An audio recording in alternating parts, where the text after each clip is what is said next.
दोस्तों अभी कुछ दिन पहले केटीएम ने अपडेट भी करा था कि 30 जनवरी को जो डेट जा चुकी है कुछ होने वाला है। शायद केटीएम 390 एडवेंचर को वो लॉन्च करने वाले हैं। समहाउ उनके प्राइसिंग तो अभी तक आउट नहीं हुए हैं, पर उन्होंने अपने डिटेल स्पेक्स अपनी बाइक्स के बारे में वो लॉन्च कर दिए हैं, सब कुछ डिटेल में बता दिए। तो यहाँ पे आपके पास सबसे पहले काम करते हैं इन सबको जानने के लिए डायरेक्टली हम केटीएम एडवेंचर की मतलब केटीएम की वेबसाइट पे चलते हैं। वहाँ पे मैं आपको पूरी ऑथेंटिसिटी से बता सकता हूँ कि क्या क्या स्पेसिफिकेशन है, कौन कौन से मॉडल हैं, क्या डिफरेंसेस हैं और कौन सा आपके लिए बेस्ट हो सकता है या कौन सी चीज़ें बेटर हो सकती थी, सब कुछ मैं आपको बताता हूँ। तो चलते हैं केटीएम एडवेंचर की या केटीएम की साइट पे। दोस्तों ये आ गए हैं हम केटीएम एडवेंचर केटीएम की साइट पे। सबसे पहले आपको दिख सकता है 2025 KTM 390 adventure the new era of hardcore travel. यहाँ पे वो पूछ रहे हैं अपनी सारी डिटेल भेज दो और हम आपको फ़ोन कर करके आपकी लेनी देनी कर देंगे। तो ये अभी हम दूसरी बाइक है, इस पे हम नहीं जाने। तो हम मॉडल्स पे जाते हैं सबसे पहले दोस्तों। यहाँ पे हम ट्रैवल पे जाते हैं। तो ट्रैवल पे आप देख सकते हो बहुत सारे मॉडल हैं इनके। 1290 एडवेंचर है, सुपर एडवेंचर 890 एडवेंचर आर है। उसके बाद 250 एडवेंचर भी आ गई है, उसके बारे में मैं इस वीडियो में अभी बात नहीं करूँगा। अभी जो मैं बात करूँगा वो 390 के बारे में ही बात करूँगा। 390 की आप देख सकते हो दो मॉडल्स वेबसाइट पे लाइव हो चुके हैं, 390 एडवेंचर, एक 390 एडवेंचर एक्स। ठीक है दोस्तों। हम बात कर रहे हैं KTM 390 एडवेंचर की। तो यहाँ पे अगर आप देखोगे तो कमिंग सून आ रहा है। प्राइस अभी तक उन्होंने लॉन्च नहीं करी है। दो कलर्स हैं, एक वाइट में है और एक ऑरेंज वाले में है। बाकी एक और ऑलरेडी मैं वीडियो बना चुका हूँ KTM 390 के एडवेंचर के बारे में, इसके लुक्स के बारे में। वो आप ऑलरेडी अगर नहीं देखा है तो देख सकते हो। ठीक है। उसके बाद हम सबसे पहले यहाँ पे बात कर लेते हैं इंजन की। दोस्तों काफ़ी कुछ इस इंजन में अपडेट है और ये जो नया ड्यूक आपकी 390 ऑलरेडी आ चुकी है, लॉन्च हो चुकी है, उसी इंजन को इसमें लेकर आए हैं। इसमें कुछ थोड़े बहुत इंजन में अपडेट्स हैं, जैसे सिलेंडर का हेड डिफरेंट है, कुछ वॉल्स पे काम किया गया है, कुछ चीज़ें हैं जिस वजह से ये नया इंजन है। ठीक है।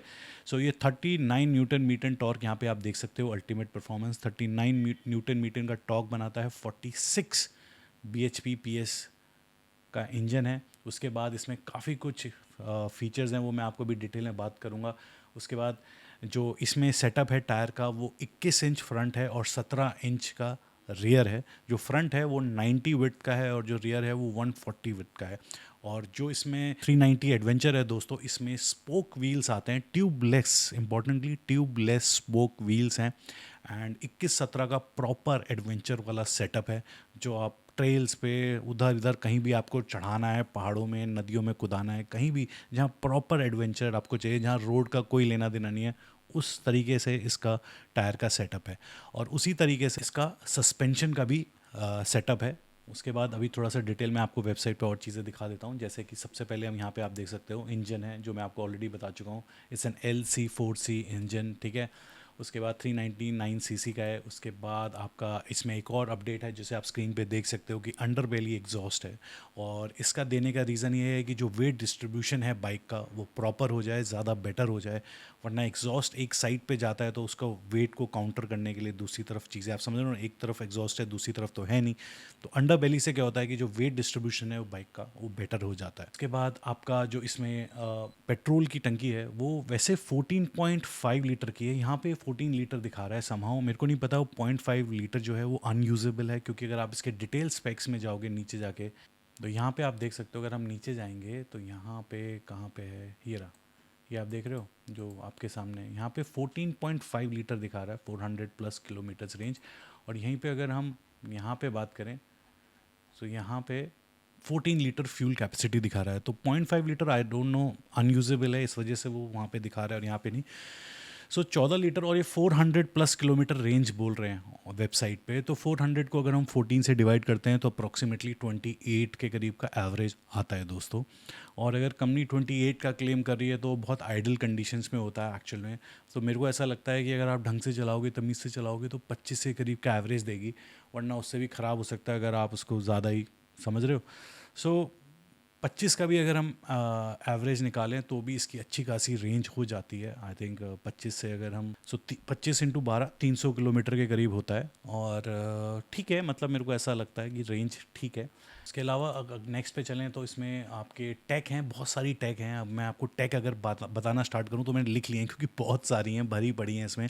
तो इसमें देखो, कॉर्नरिंग MTC है। MTC इसका मोटरसाइकिल ट्रैक्शन कंट्रोल। उसके बाद कॉर्नरिंग ABS है। ऑफ रोड ABS है और नॉर्मल ABS तो है ही, उसके बाद क्विक शिफ्टर है, स्लिपर क्लच है, क्रूज कंट्रोल है, राइड बाय वायर है, 3 राइडिंग मोड्स हैं, रेन, स्ट्रीट और ऑफ रोड। सो टेक तो इसमें भरा हुआ है, मतलब पूरा जम के, मतलब जितना सब डाल सकते हो सब कुछ है आपके पास। उसके बाद जैसे आप इसमें एक TFT डिस्प्ले है प्रॉपर, काफ़ी कुछ है उसमें। So it's like a mini computer, तो काफ़ी इन्फॉर्मेशन उसमें आएगी। So that is also there. All LED light का सेटअप है इसमें, होना भी चाहिए ऑल LED। बाकी जैसे मैंने आपको पहले ही बताया था, ट्यूबलेस स्पोक व्हील्स हैं, उसके बाद आपका एडजस्टेबल सस्पेंशन है दोस्तों इसमें, और आप फ्रंट का रीलोड और प्रीलोड और रीबाउंड दोनों एडजस्ट कर सकते हो, और रियर भी एडजस्ट कर सकते हो। सो that is very good thing. Naturally जब आप हाईवेज़ पे होगे, ग्रेवल्स पे होगे या ऑफ रोडिंग कर रहे होगे कहीं भी, तो आप अपने हिसाब से सस्पेंशन को सेटअप कर सकते हो just by clicking on the top जो उसके हैं, and it's not very difficult. पर हाँ, कभी कभी क्या होता है कि बहुत से टाइप के राइडर्स होते हैं, जैसे मेरे पास कावासाकी वर्सेस थी, तो उसमें भी प्री लोड रीबाउंड एडजस्ट होता था, पर कहीं ना कहीं मेरे को एक स्वीट स्पॉट मिल गया था, तो मेरे को उतना एडजस्ट करना नहीं पड़ा। पर स्टिल फॉर दोज जिनको थोड़ी थोड़ी चीज़ों से भी फ़र्क आ जाता है, या वो खुद मैनुअली करना चाहते हैं टू गेट द बेस्ट, तो इसमें वो चीज़ है, and that is like a very good thing. बाकी अगर इसमें फुट पैक्स की बात करें तो वो भी मेंशन है कि 2 एडजस्टेबल पोजीशंस पे आप फुट पैक को पोजीशन कर सकते हो। एक आपका राइडिंग करते समय बैठे हुए इज़ बेटर कंफर्ट, और अगर आप स्टैंड अप करना है तो वो भी आप एडजस्ट कर सकते हो। प्लस इसके फुट पैक्स पे आपके एक्स्ट्रा रबर होती है, मतलब रबर होती है, उसको आप निकाल भी सकते हो जब आपको प्रॉपर ऑफ रोडिंग करनी है, जहाँ आपको वो ग्रिप चाहिए आपके बूट्स के, जो राइडिंग बूट्स होते हैं, और you can just put the rubber over it, जैसे कि आप स्क्रीन पे भी देख सकते हो। बाकी दोस्तों जो इसका वेट है, कर्व वेट है, जिसमें सब फ्यूल व्यूल सब डाल के, वो 183 kgs है, which is not like a very lighter bike, but it is not very heavy side, so 183 kg। And बाकी तो वेट डिस्ट्रीब्यूशन पे काफ़ी फ़र्क पड़ता है, कि जब एक्चुअल में इस बाइक को हम चला पाएंगे तब पता चलेगा कि वेट डिस्ट्रीब्यूशन जनरली कितना अच्छा है। पर जनरली मेरे को ऐसा लगता है कि KTM का जो वेट डिस्ट्रीब्यूशन है वो काफ़ी बढ़िया ही होता है। ग्राउंड क्लियरेंस नेचुरली बढ़िया ही होना था। एक तो 21 और आपका पीछे 17 का सेटअप है, 227 mm का ग्राउंड क्लियरेंस है, विच इज़ लाइक सुपर्ब, कोई टेंशन ही नहीं होने वाली। बाकी दोस्तों इस बाइक के बारे में मैं और क्या सोचता हूँ एंड व्हाट टू एक्सपेक्ट, वो थोड़ी देर में मैं आपको बताता हूँ। उससे पहले हम बात कर लेते हैं एडवेंचर एक्स की, जो 390 एडवेंचर एक्स है।